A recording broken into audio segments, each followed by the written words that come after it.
Hey friend, welcome to the Mamahood After Trauma podcast. I'm your host, Emily Cleghorn.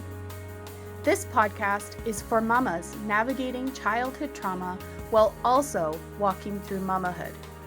Together, we will empower each other to connect with who we were created to be versus who we were told to be in our trauma. I'm so excited that you've decided to take some time out of your day to join me and tune in. I hope you find this podcast uplifting and empowering. Let's get to it.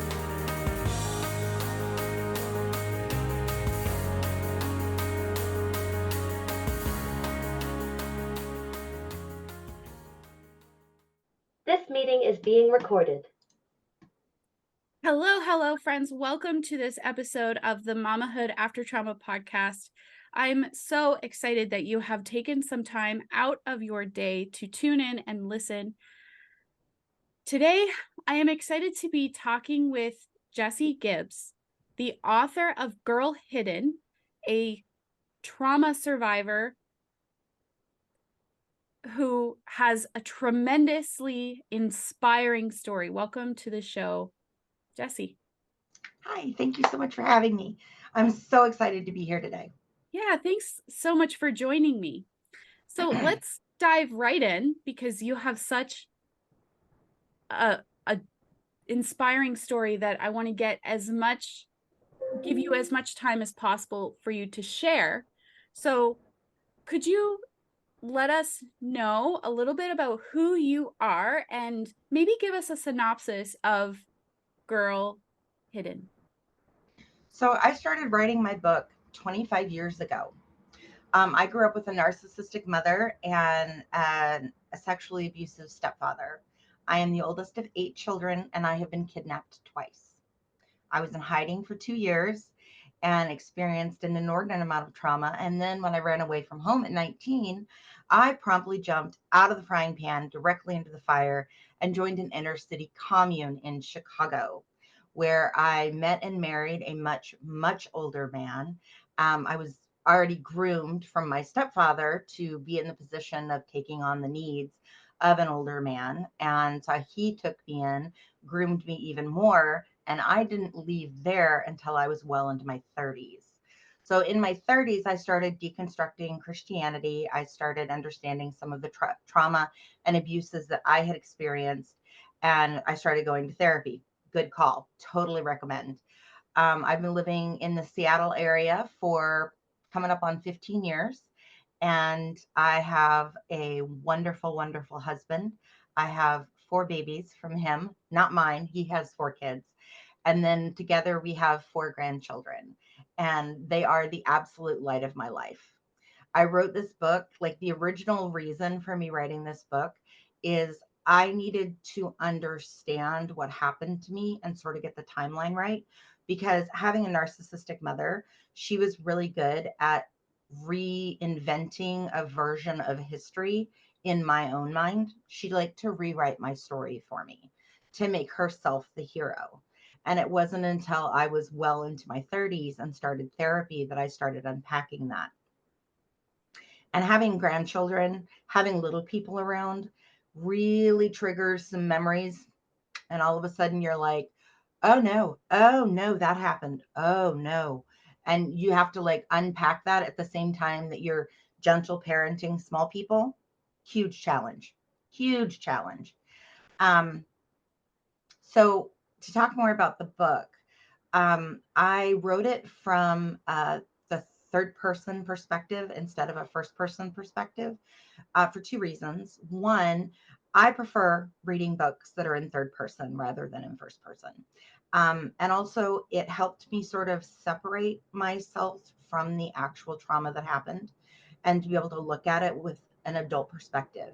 So even though, 7-year-old Jesse is still experiencing and traumatized by the abuse that I experienced, um, grown up Jesse has the opportunity to parent herself, to remind her that she is safe now, to remind her that she is cared for. And that's been just an incredible part of my healing journey. Wow. Yeah. when you are confronted head on with the events of your own childhood, when you are in the role of mama or grandma, it's a lot. Really is. It's a Like, lot. so I was, so the first time I was kidnapped. So just to back up a little bit. So I was born in Rota, Spain. My mother was in the Navy, big Navy family. And she wanted an excuse to get out of the Navy. She'd been in the Navy for about a year, and had decided that she wanted an excuse to get out of the Navy and became pregnant. I would have been her seventh abortion. So between 13 and 19, she had 6 pregnancies that she terminated. I would have been the seventh. I mean, I say that to say my mother has been through some trauma on her own. Mhm. Um, so when she found out she was pregnant, she decided, oh, hey, this is a great opportunity for me to get out of the Navy. Contacted a lawyer, started working with adoptive parents. They were in love with the idea of having a baby. They had decorated their nursery. 3 weeks before I was born, she was informed by her sergeant or whatever, some branch, that if she did not keep the baby, she would have to come back to the military after she healed from delivery. So 3 weeks before I was born, she told the adoptive parents, no, I'm sorry, I'm keeping the baby. So she had me and then spent 90 days trying to kill me. I have the letters. My grandmother saved everything. And so I have letters from her talking to her mother about how I was a selfish B word, who just thought that she was allowed to eat whenever she thought she was allowed to, and not on mama's schedule. And so the doctors, like, I have notes from the doctors where they specifically said, if your daughter doesn't start gaining weight, we're taking her from you. And mama didn't want to stay in the military, so she started feeding me. She came home to Vashon Island, which is out in Washington State, little tiny island in the Puget Sound. And she came home to Vashon Island to live with her parents. She spent the next almost 2 years, um, basically leaving me with her parents so that she could go out partying. When my grandmother would say things like, this is your daughter, you need to be taking care of her, mama would pick me up, take me to the parties, and then just leave me on the floor somewhere with whoever. There was no caretaking that happened, no maternal instinct with this woman. So when I was 2, my mother decided, like, had found the man of her dreams, decided to get married, and moved to Canada. She took me with her, lasted about 6 months, lots of trauma there. When she came home again, she was pregnant. This would have been her 8th pregnancy, which she also terminated in the back seat of a car where I saw the whole thing. Big trauma there. Oh my God. Like, by the time I was 4, I was having, like, I understood death in a real way. And I would see, like, butterfly wings on the ground and have, like, full-fledged funerals for them. Like, I understood death in an exceptional way. I was not to brag, but I was a really smart kid. My IQ was 145 when I was 4 years old. I was very smart. But the problem is, when you're that smart, you can understand things like death, but you don't actually have the brain capacity to work through what that looks like. And so it was just continued trauma for me. Mama left, went to North Carolina to find herself. From what I understand, she became a streetwalker. She was a sex worker for a little while, and finally found herself adopted by a sweet couple who took her in and invited her into a cult. So she joined this cult, met my stepfather, got divorced from her previous husband. She got divorced from her previous husband the same day that she married Robert, like immediately. Mama cannot go without a man. It's not a thing. So they got married, moved into a tiny little house, and started popping out babies. They had 2 boys. And at this point, I was 5. I was in therapy. I was in special classes because I was so smart. And my grandmother had taken on full custody of me. At one point, I lived with my auntie. That's like a whole nother story. But basically, when I was 2, the extended family got together, put me in the middle of the room and said, who's going to take her. Not traumatic at all. No abandonment issues there. It's fine. When I was 5, she contacted grandma and said, hey, I've got my life together. I'm going to this church. Read cult. She said, hey, I've got 2 babies now. I'm married. I'm stable. Would you be willing to give me my daughter back? And grandma, who knew her kid, said, no, this is not a good idea. So she contacted my grandfather and said, Daddy, please, can I have my baby back? And grandpa, who had just retired from the Navy and was very much not interested in having a small person, especially a high needs, emotionally traumatized small person in his house, said, yeah, you can have her back. We'll put it on a test run for 3 months. And so my grandmother flew me to North Carolina, introduced me to my mother, who I had very few memories of, introduced me to my stepfather and my 2 little brothers, got back on a plane and left. And I was left alone with these people. First time I'd ever met them. Immediately after me getting into the house, I became the helpmate. I did dishes. I took care of the pets. I took care of my little brothers. I changed diapers. I was 5. Mm-hmm. My stepfather immediately began abusing me. Essentially, my parents would go into my brother's room and sing them worship songs and pray with them. And then they would come into my room and sing worship songs and pray with me. And then mama would leave papa in my room and go back to her room. So she basically donated me to him. At that point, she stopped talking to her mother. No letters were getting to me. Mama would rip them up, put them in an envelope, and mail them back to her. She turned off her phone so grandma couldn't talk to me or talk to her. And I was trapped in that house for 18 months. 18 months. My grandmother had full legal custody of me. So she contacted mama through a friend and said, I will be down there on this date. If I don't have access to Jesse, I'm going to court. You will be arrested. This is not a good scene for you. And so grandma came down to visit me. Now, at this point, I had been very well trained that if I told grandma what was going on with papa, that the home would be broken. Papa would go to jail and it would be my fault. So I didn't say a word for the first 5 days that grandma was there. Mama made took great care to make sure that I was never alone with grandma. And finally, my grandmother, who knew her daughter, said, I'm taking Jesse out to lunch without you. Don't fight me on this. So grandma took me out to lunch. We finished lunch. We sat in her car. And she said, okay, kid, what's going on? Nothing. Mm-hmm. What's going on? There's something going on and I need you to talk to me. And I told her everything. Now, here's the problem. My mother is 5'10" and violent. My stepfather is 6'2" and a staff sergeant in the Marine Corps. Also violent. My grandmother is 5'0" and weighs 100 pounds dripping wet. If this got out of hand, grandma was going to get hurt. So we made a plan. Grandma was going to take me to school before she went to the airport. She was paying for a private Christian school to make sure that I continued to be educated. Because mama was like, Jessie doesn't need to go to school. She's 5. She doesn't need to go to school. She's 6. I don't know what the problem is.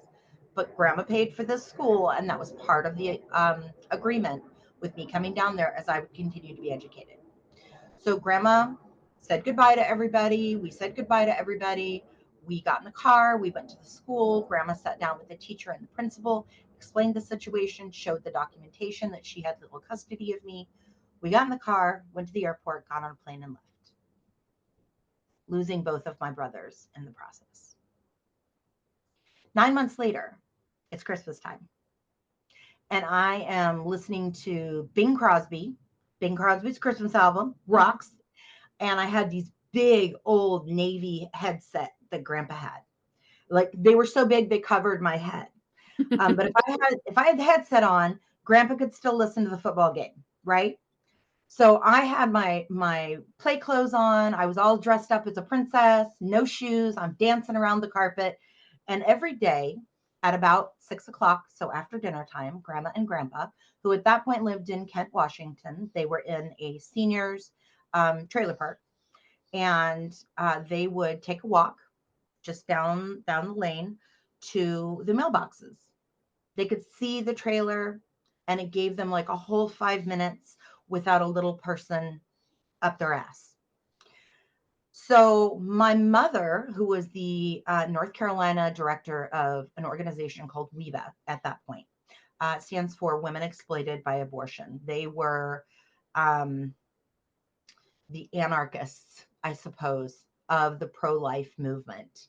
Like if you go back and you look at like places that were burned, abortion clinics and Planned Parenthood, places that were actually lit on fire or bombed.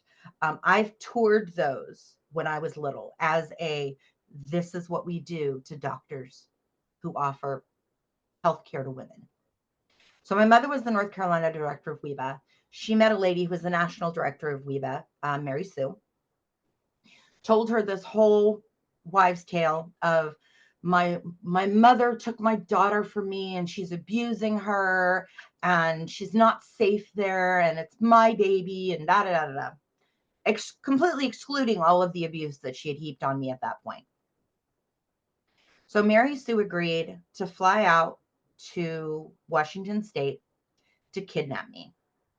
They followed me for 3 days, followed me to my school on the school bus, watched my grandparents take a walk every evening, waited for them to take their walk on the final day that I was there. I'm there by myself with my headset on, and there's a knock on the door. I answer the door, and at this point I'm 7, and I answer the door, and there's a lady there that I don't know. And she goes, "Come with me quickly, your mommy's in the car." And I'm like, stranger danger. And I said, "No, ma'am, I don't go with strangers." And she goes, "You're a very good girl." And then she left. And I shut the door and I was like, I did the thing. Wait a minute. There was a stranger on my front porch. I better call my aunties because I had no idea how far away my grandparents were. And my aunties both lived within a couple of blocks of the trailer park. So I walked over to the phone, picked the phone up, started dialing, and all of a sudden the door was kicked in. And my mother, all 5'10" of her, walked in, grabbed me by the arm, kicking and screaming, pulled me down the stairs. I had splinters up and down my arms from holding onto the staircase. Threw me in the back of the car with my new baby brother, James, who was almost a year old. And I am in hysterics. They peeled out of the trailer park and we disappeared. My mother turns around, starts screaming at me for upsetting the baby. And then I need to get my shit together. We drove, we drove 3 hours from Kent, Washington to Portland, Oregon, crossing state lines and getting the FBI involved. We stayed at a friend of Weva's. I believe her name was Esther. And that night, when everything was quiet and the baby had gone to sleep and Mary Sue was asleep, my mother challenged me for betraying her, for betraying the family. What made you do this? And I was like, Papa's not safe. Papa's doing things to me that I am not comfortable with. And there was silence. And my mother said, "Oh God, tell me you didn't tell your grandmother that." Rolled over and went to sleep. It's the only time we ever talked about it. The next morning, I was dressed as a little boy. I went with Mary Sue as her son to the airport. My mother, in a wig and sunglasses, got on the plane with the baby, and we stayed 10 rows behind her as Mary Sue and son. We flew to the Atlanta airport. I found out later there were 2 FBI agents on the plane. They had spotted Mama, but didn't know where I was. They lost us in the Atlanta airport, and I flew home to North Carolina. 2 days later, 3 police cars pulled up to our driveway. Papa calmly walked into my room where I was playing My Little Ponies, put me in my coat, and dropped me out the window to a neighbor who ran me to her house, and I hid in a closet for 3 hours. At that point, I was in hiding. I didn't see my little brothers. I didn't see Mama and Papa. I stayed at random people's houses for over 2 years. During that time, there was a massive court battle between my grandparents and my mom. Mama was arrested. She went to jail for a whole 3 days because her church, and Mama was part of an organization called the La Leche League. I don't know if you've heard of that, but it's a pro breastfeeding league or chest feeding league. So they basically like walk you through a lot of the steps of what it looks like to chest feed, the pros, the cons, what you can do to support your baby, what you can do to support yourself. It's a great organization. At this point, I have no problem with them, but they wrote a lot of letters to the judge along with Mama's pastor in this cult, and basically said, and I have the letters, basically said, you know, you are doing emotional damage to a new baby by taking this away from this child. And so the judge in the case let her out, and put her on probation for 5 years. My stepfather was never charged. He was looked into. I actually have the cassette from the social service worker who sat down with me to talk to me about what happened with Papa. They brought in an older male social worker to talk to 7-year-old about sexual abuse. Things are not like they were in the 80s, thank the heavens. But it was like, you can hear it in my voice how freaking embarrassed I am. Like, I am mortified that we are talking about this. So of course I'm not going to be honest with him. I don't feel safe. So I was in hiding for 2 years. We moved to a little town called Lyledown. Once, what ended up happening, and I found this out like in my 20s, because Grandma started sending me these boxes that she had saved with like her journals. I actually have like the notice, child missing notice, because they didn't know where I was. Grandma didn't see me again until I was 21. Yeah. So, so I have all of these boxes. So when I was in my 20s, Grandma started sending me these boxes. And in one of the boxes was a bunch of the court documents. And I mean, like, there's a stack like this. I've read all of them. The judge in Washington State said that not only should Mama not have custody of me, but she should probably not have custody of her other 3 children, that she was dangerous. The judge in North Carolina echoed that sentiment. When it came back around while I was in hiding, a new judge was put on the case. The original judge in North Carolina had stated for the record, if this ever comes back to court regarding Dolores and Jesse, I get custody of this case. No one else is allowed to touch it. And I know this because the judge, the new judge, literally picked up the paper and said on the record, I recognize that this judge thinks that he can have custody of this. I'm denying this and taking control of this case. And he said, Jesse's been passed around so much, she deserves to be with her mother. Case closed. Apparently, my grandfather, the Navy man, stood up, pointed his entire hand at the judge, and called him a son of a bitch. And the judge said, $500 contempt of court. My grandfather turned to my grandmother and said, how much money do we have in the bank account? Because I have some other shit to say to this man. He was so salty. As he should be. As he should be. And they didn't see me again until I was 21. We moved to my mother decided to start a home for unwed mothers at Lyledown. It was a beautiful mansion, 3 stories, wraparound porch, gorgeous. Little tiny lake. We had a cow field with 3 cows, mama cow and 2 baby cows. And there's a whole story in there about how they learned to jump on the trampoline. So much fun.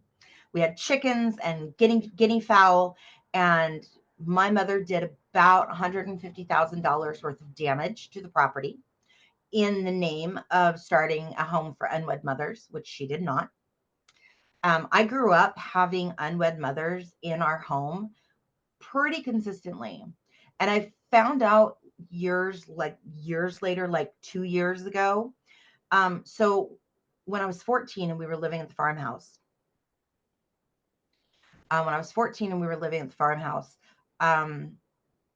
we had an unwed mother with us. She was 16. Her name was Autumn. And she was pregnant with a black man's baby. Yes. Oh, such drama. In a town where they still had KKK rallies in the square. Big drama in our town. She had gone to jail on a minor offense, and my mother agreed to go pick her up, pull her out of jail. She was 8 months pregnant, and separated her from, because we were like 30 miles outside of town. We were a 10-minute walk to the nearest house. We were in the boonies. Mm-hmm. And my mother took her away from her friends, took her away from her family, took her away from anyone who could protect her, and took her away from the man who wanted to be the daddy. And proceeded to explain to her in sort of a boot camp sort of way that she couldn't take care of this child. She didn't have a job. She wouldn't be a good mom. It's not good for you to be a mom. You need to have a life. You need to let me have this baby.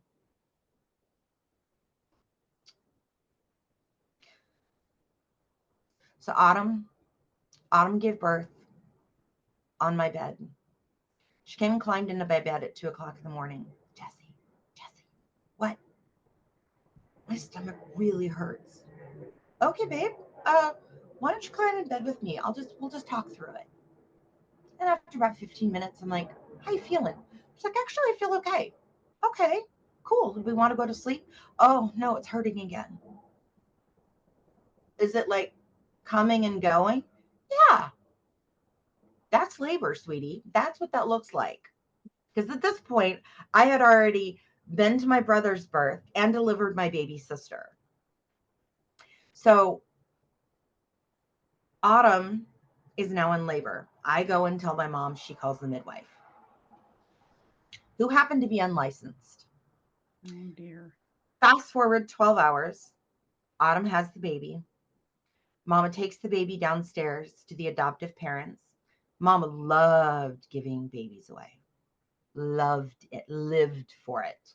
It was her whole life's goal, was to gift babies to families who couldn't have them. Sometimes with paperwork, most of the time without. I know several children who grew up with families without birth certificates, without social security cards, no record of who their bio parents are. So mama takes the baby downstairs, hands it off to the adoptive parents. The adoptive parents get in the car and leave. Autumn begins hemorrhaging. Blood everywhere, dripping off the side of my bed. Autumn is in and out of consciousness. We call 911. The firefighters are on their way. The midwife, Amscrays. She's like, I'm not licensed. I am out of here. Like, way to take care of your patient, lady. Good job. Good job. The firefighters show up. They bundle her up. They take her to the hospital. Now she is no longer pregnant with a black man's baby. So now her parents will talk to her again. Baby Grace grew up in a very sweet family who genuinely cared about them. When the firefighters showed up, so did the police. They got on the bullhorn and announced that there was a dead baby on the property.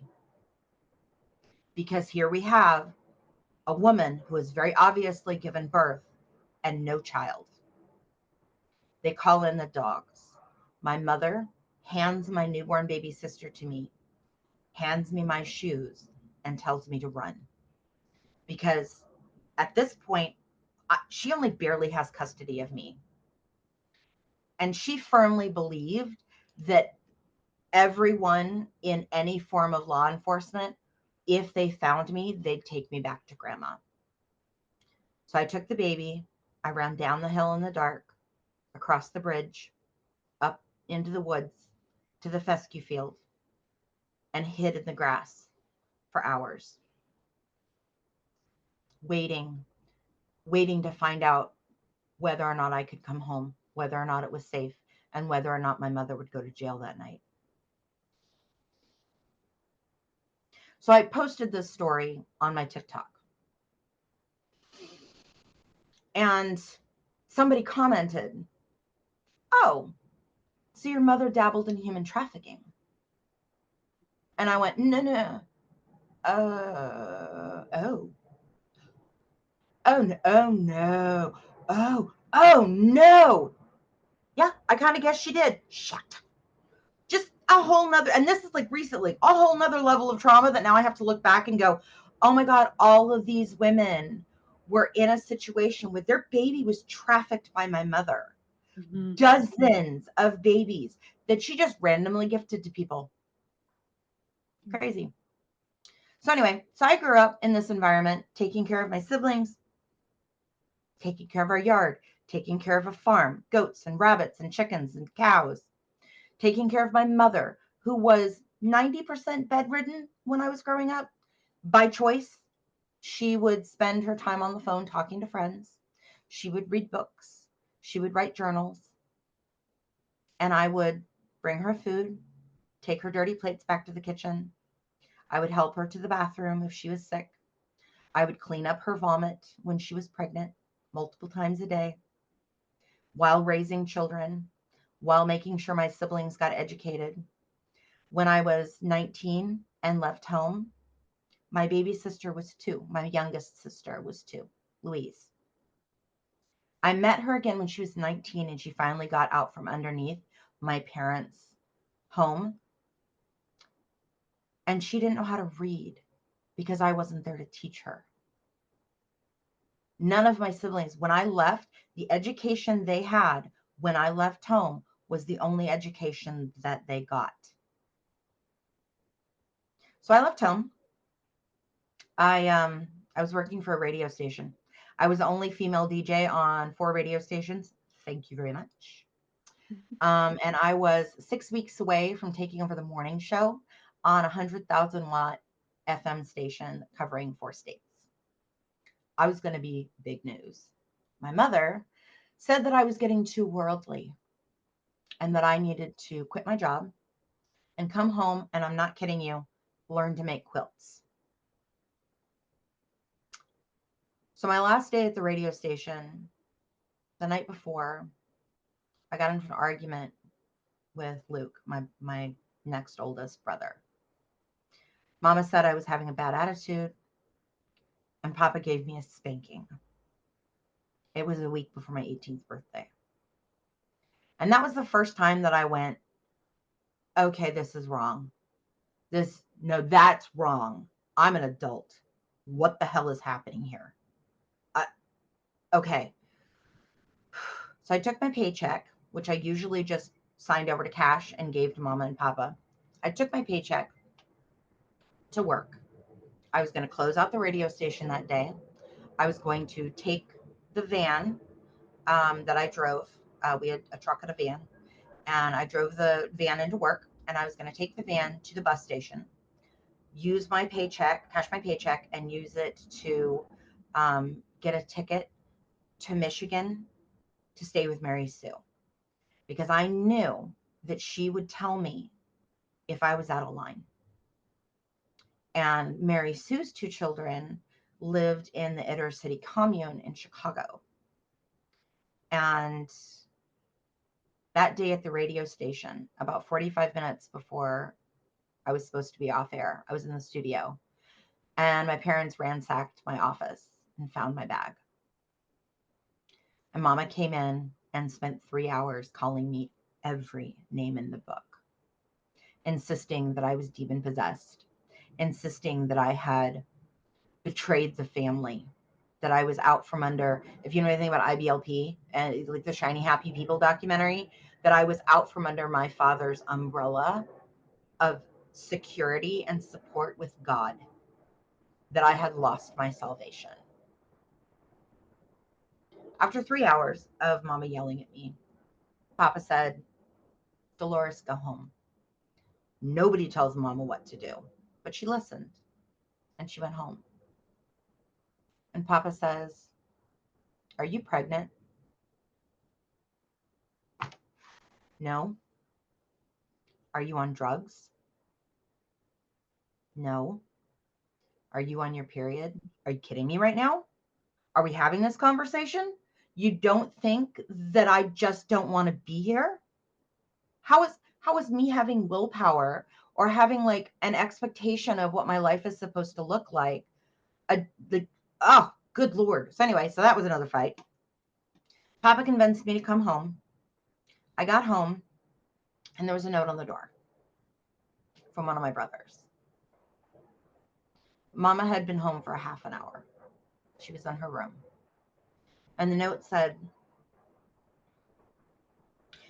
Jesse, I'm so sorry we've been bad. Please don't leave us. We promised to clean the house. So I went inside and I hugged my brothers. And I went upstairs to my bedroom. And I'm sitting there, shell-shocked. And my baby brother, the one who I was there when he was born, had the most amazing blue eyes. He was 7. He sat down on the bed, put his arms around me and started sobbing. And he's just like, Sissy, don't you love me anymore? Why don't you love me anymore? Bubba, where is this coming from? And he's like, Mama said that I was bad and you didn't love me anymore. And that's why you have to leave. No, that's not what's going on. And then my little sister, who I delivered, who was 5, my sweet Faith, she comes in and she climbs up my lap. She puts her knees right on my lap so that she can look me in the face. And she holds my face in her little hands. She's looking at me very seriously. Sissy, does you have demons? No, sweet girl, I don't have demons. Okay, good, because I prayed to Jesus that you wouldn't have demons so that you could stay with me. So my mother had a half an hour alone with my siblings.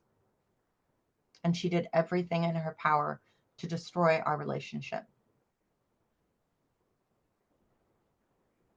So I moved to Chicago. Out of the frying pan and into the fire. And it felt like freedom. I had a room that I shared with 2 other single sisters. It felt like freedom. It wasn't. You don't get a paycheck.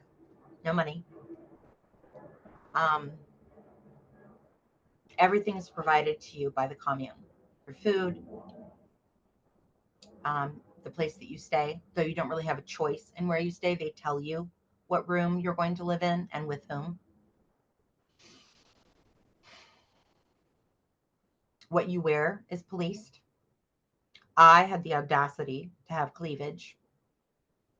Dude, I get cleavage when I'm wearing a t-shirt. What? But I don't want to stumble the single brothers. You're not allowed to hang out with the opposite sex. Homosexuality is, of course, frowned upon. Inappropriate. And they have all of their reasons for it. They were part of the Evangelical Covenant Church. That should tell you a lot. I lived there for 12 years. Met and married Leonard, who was problematic. I did everything for him. I had been trained my whole life. My mother told me that from the time I was little, that if you want to grow up to be a good Christian wife, you need to practice your wifely duties with your father. Holding hands, fixing him dinner, making his plate, making his lunches, checking in on him throughout the day, praying for him. Yeah. So, yeah. So I met Leonard. We got engaged. Mama found out and hit the ceiling. She actually hit the ceiling with me and then sent Leonard a 10-page Bible study explaining why he was out of line for dating me outside of my father's umbrella of protection. Yeah. So anyway, so we got married. Long story. And Leonard was pretty useless. Bless his heart. Like we lived in, so the Japuza building, so the name of the commune is Jesus People USA, and we call it Japuza affectionately. And the Japuza building used to be the old Chelsea Hotel building in Chicago. Beautiful building, worn down, needs love, but that's neither here nor there. And so it was a hotel room that you stayed in. So as a married couple, as a single person, you stayed in a room with two other of the same sex. As a married person, you would get your own room. The bed is usually in a loft form, so you would climb up to your loft and you'd have your own bathroom. I struggle with sleeping because of my trauma, like horrible, violent nightmares, night terrors, sleep paralysis, like all of it. And I had finally fallen asleep. And Leonard would wake me up if his blanket fell off the bed. To get up, climb down the ladder, pull his blanket back up to the top of the bed, and cover him up again. Just to give you an example of how useless this human being was. We were married for 10 years. And I had an affair when I lived there. We'd been married for almost 10 years. At Japuza, divorce is unacceptable and not an option. A lot of Christian churches are like that. So it's not like just Japuza. And I was so miserable in this relationship that I really thought the only way out was to unalive myself. I was trying to figure out how to do it without being found. I didn't want them to find my body and for it to be traumatic for them. I just kind of wanted to disappear. I just didn't want to be there anymore. And the only person, not this is an excuse. Do not have an affair. It's a bad idea. Like there is nothing beneficial. But the only person that I could hear from was my best friend's husband. And we started sharing stories. We started discussing our marriages and how unhappy we were. And instead of going, dude, this sounds like a you problem, you're going to want to talk to your wife about this, we would just commiserate. We worked together. We worked out together. They say it just happens. It doesn't just happen. It's literally, it's not like a big choice. You don't walk into it and go, I'd like to have an affair with you. That's not a thing. But there's a lot of like, okay, we're just going to hug. Hugging's fine. Okay, maybe we hug a little bit longer. Oh, okay. Well, maybe we get in the elevator together. Well, okay, and at the end of the day, you look back and you're so many steps away from the line. How did this happen? Well, it's because of all of these little choices. So it sneaks up on you, but that's how it happened. Anyway, so we had an affair for about 6 months. The pastors found out about it. Big drama. They basically raided my computer at work. Long story. So I left. I stayed there for 3 days. I realized how incredibly unhappy I was. Everyone at Japuza knew. The gossip chain at this organization is off the Richter scale. Oh, well, we need to pray for them. What happened? Mm-hmm. Well, do we know, did she decide to stay with him? Like, what's the gossip? So I called my real bestie, my true heart bestie, who lived out in Seattle. Her name's June. She is my rock. And she has been with me every step of the way of writing this book. And I called her up and I was like, I did this thing. I fucked up and I don't know what to do. And she's like, I'm buying you a plane ticket right now. You will be on a plane today. And I flew out to Seattle. I just remember being really startled that colors still existed. Like that just blew my mind. And I flew out to Seattle and she started walking me through some shit. Walking me through what my relationship with Leonard looked like, walking me through what my relationship with this man that I had an affair with looked like, walking me through deconstructed Christianity and figuring out what my spirituality was and what that meant. She just baby stepped me through all of the things. And I lived with her for about 3 months. And then I moved out on my own, got a little apartment, realized how freaking happy I was. I was working for a little nonprofit. I was doing all the marketing. I got to be like in front of people and was just like, got to be my bubbly self. And it was great. So I had taken up swing dancing when I lived in Chicago. I had taken up swing dancing, which was really troublesome because I could only go out dancing in a group because you never go anywhere by yourself. Inappropriate.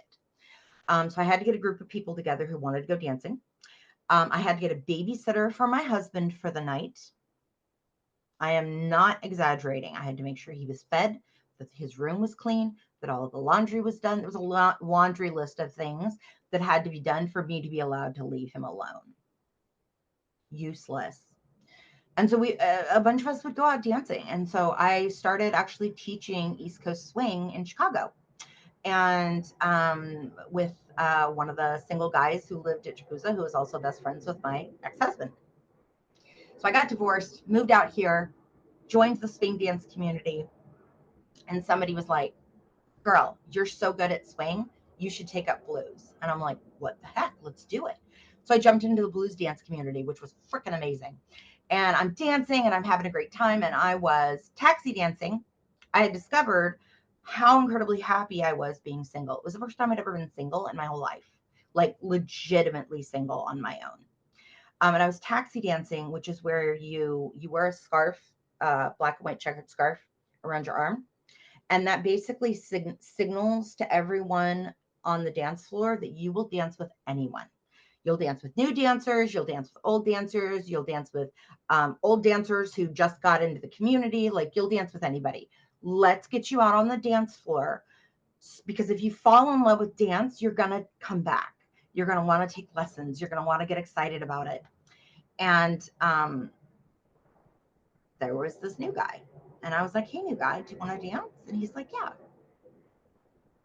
And he was a really good dancer. He was a really good dancer. So I asked him to dance again. And again. And again. And then again after that. And I was like, oh no, I have a dance crush. So it's really easy to get a dance crush, especially blues dancing, which is kind of low and slow and a little bit sexy. And the cure for a dance crush is to actually get to know the person. So what you do is you go, don't laugh at me. You go, oh, it's so warm in here. I'm going to step outside and cool off. And if they're interested, they'll follow you. So Alex follows me outside and we start talking and talking and talking. And then we start texting. And then he came to a couple other dances and we didn't do a lot of dancing. We did a lot more talking. And then he asked me out. And I was like, yeah, I'm not going on a date. This is just dinner. It's just dinner. But I didn't tell him that until after the date, which is like another story. And we sat there talking and I was like, okay, I'm in my 30s. I don't have time for games. I'm not playing games, whatever. He had been married for 15 years and been divorced for a little over a year. And I was like, okay, bring me your baggage. What is it that you have that I'm going to need to deal? Like, are you a narcissist? Have you killed anybody? Like, what's the deal? And he's like, oh, I'm a computer engineer. I ride a motorcycle, I play 4 instruments, I cook. Oh my God. You're not helping me at all, sir. I'm just swooning over you. And he's like, and I've got 4 kids. What? 4 kids. Huh. I am very much like, I have mint condition uterus. I've worked with children my whole life. I am not interested in having small people in my life. Thank you. But my immediate response was looking at me and go, huh, cool. The hell did that come from? And he's like, what about you? Like, you said you were married for a number of years. I'm like, yeah, I was married for 10 years, lived in an inner city commune in Chicago. And he's like, okay, why'd you leave? Now, understand, at this point, I'm kind of head over heels for this guy. And I have been very upfront about the fact that I had an affair. Because when it came out that I'd had an affair, it turns out I knew a lot of women who had had affairs or nearly had affairs. And nobody talks about it. And I'm like, where were all of these amazing women when I was going through this? Because you guys should have seen it. I should have felt comfortable enough to come to you and talk to you about it. So I'm honest about it.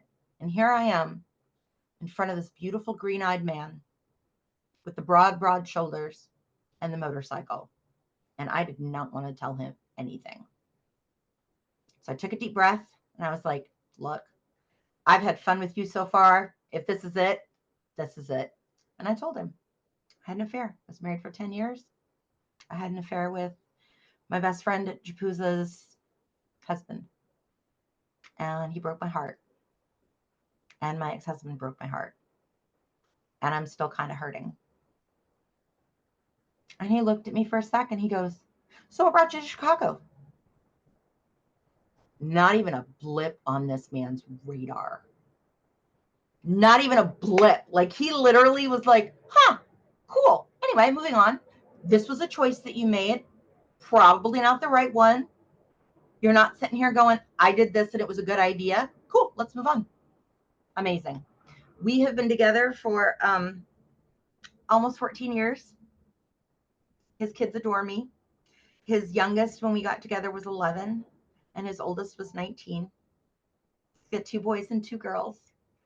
I fell in love 4 more times after I met him. Like, literally, we've been together for like 6 months, and I was like, you realize if we break up, the kids go with me. Like, that's not, like, these are mine now. And now we have 4 grandbabies. Our oldest is 12, and the baby is 3. And they are the absolute light of my life. There is nothing compares to being an Emma. Like, it is the best thing that ever happened to me.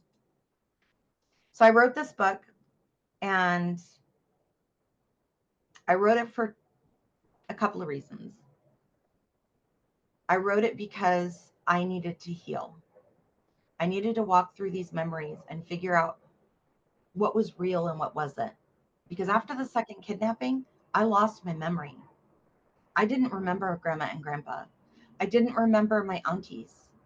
I remembered the abuse from Robert, and I remembered the kidnapping. Those were the only memories that I retained. I started getting my memory back in my high school years, and I didn't start really realizing how many stories Mama made up to make herself look good until well into my 20s.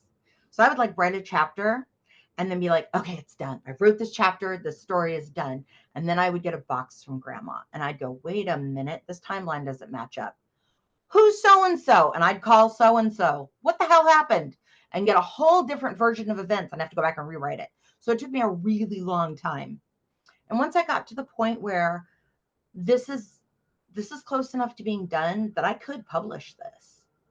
This is actually a good story. I realized that it needed a purpose. And I wanted this to be a survivor's guide. That you can walk through some of the most incredible trauma, and you can do more in your life than just survive. You can actually thrive. And so it was really important to me to be like, therapy is awesome. Highly recommend therapy. If you need to be diagnosed with something, get diagnosed. Medication is a thing that you want to explore, freaking explore it. It makes a difference. You do not have to go through this struggle alone. And other people have had similar experiences. Find those people and talk about it. Commiserate. You're not alone in this. You have bunker buddies. Like, I didn't see my siblings again for almost 20 years. And the stories that we share, the connection that we have from the abuse that we experience is like no other. And Mhm. while my brothers are all like good old redneck boys, we are not on the same spectrum at all. We don't live the same life. We don't have a lot of the same worldviews, but we both experienced something that nobody else I know did. And having that connection, Mhm. that commiseration is incredibly healing. So, yeah, that's the story of Girl Hidden. I tried really hard to bring magic into it and some of the beautiful things that happened growing up on the farm. Like we had cows that jumped on trampolines, and um, I delivered my little sister, which is a great story. Um, my brothers and I, and my sisters and I, found magic in some of the most random places. And I have tried so hard as an adult to see glimmers of that magic on a daily basis. And it really does make a difference. So, yeah, Girl Hidden, my book. Wow. What a story. It's a lot, huh? What a story.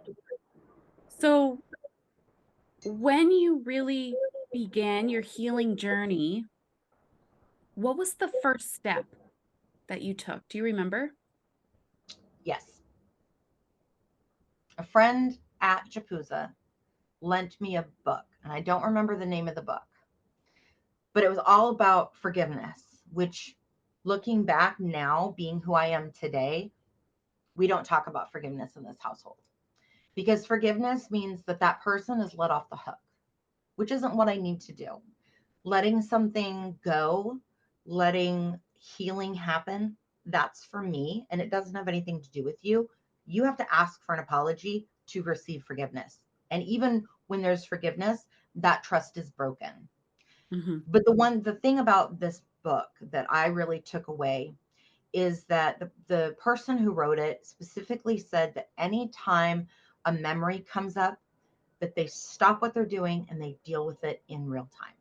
Mhm. Where you take that moment to go, okay, I know that we're shopping at Kohl's right now and I'm trying on jeans, but I just remembered the one time that my mother took me clothes shopping and I need a minute. And I still do that today, where I'll be Mhm. like, okay, I've had a flashback that just came out of nowhere because of whatever it is that you're cooking. And I need to take that moment and feel those feelings and Mhm. be honest with myself and then get into my body and remind myself that I'm safe because this has triggered an emotional response. Um, but yeah, I'm not a big fan of forgiveness that lets the other person off the hook. And a lot of religions, just broad over generalization, really do talk about forgiveness.